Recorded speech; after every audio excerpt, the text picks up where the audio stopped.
Every project is bound by time. It is something that a project manager doesn't want to waste. Time is also the most valuable resource in a project.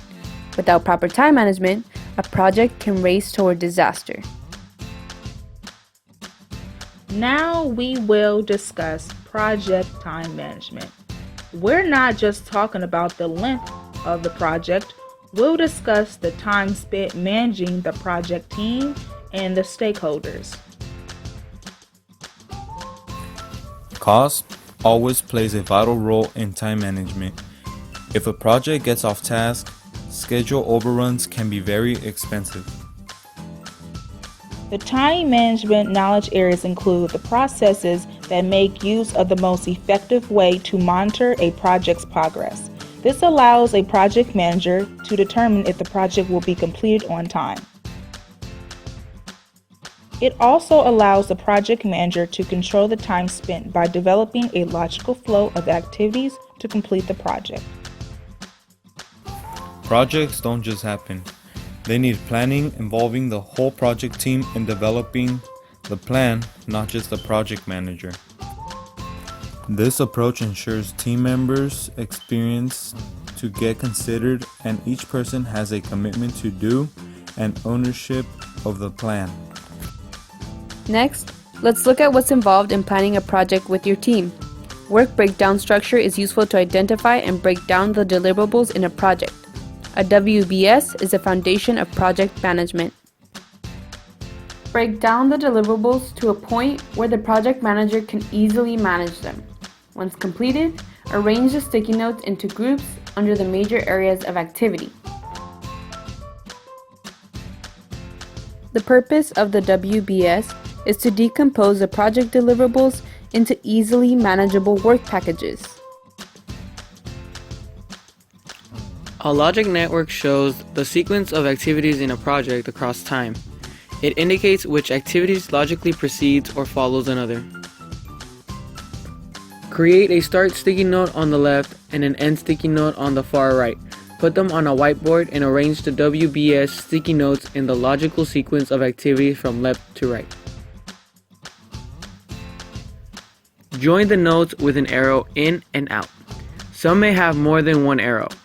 All connecting lines on a network enters the beginning of the activity box and exits the ending box. Lines do not enter the top or exit the bottom of the activity box. Unconnected lines are not allowed. All activities must connect to another activity or the start or end of a project. Write the time every activity will take on each sticky note to calculate the project duration. Once completed, you have created a logic network. That will help you understand the dependencies in your project, timescale, and its workflow. This technique can reveal information that might get overlooked. Scheduling is the easiest way of managing project time. There is a ton of software that will help a manager create and track a schedule. Project time management is much more than a Gantt chart of a calendar. In successful projects, sequences, activities, and durations of the project tasks are estimated and determined based on the resources that will be used for each activity. Now, there are 7 processes in the time management knowledge area. 6 of these are in the planning and controlling process group, and 1 is in the monitoring and controlling process group. These processes are plan schedule management, define activities, sequence activities, estimate activity resources, estimate activity durations, develop schedule, and control schedule. By using the process in the time management knowledge area, the process manager can control the amount of time that it takes to build the deliverable of a project and substantially increase the chances of a project's success. So let's not delay or procrastinate and let's dig into the process of time management.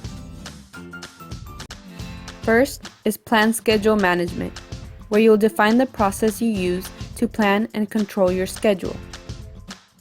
Next, you define your activities by coming up with a list of activities that need to be completed. Free created using Powtoon.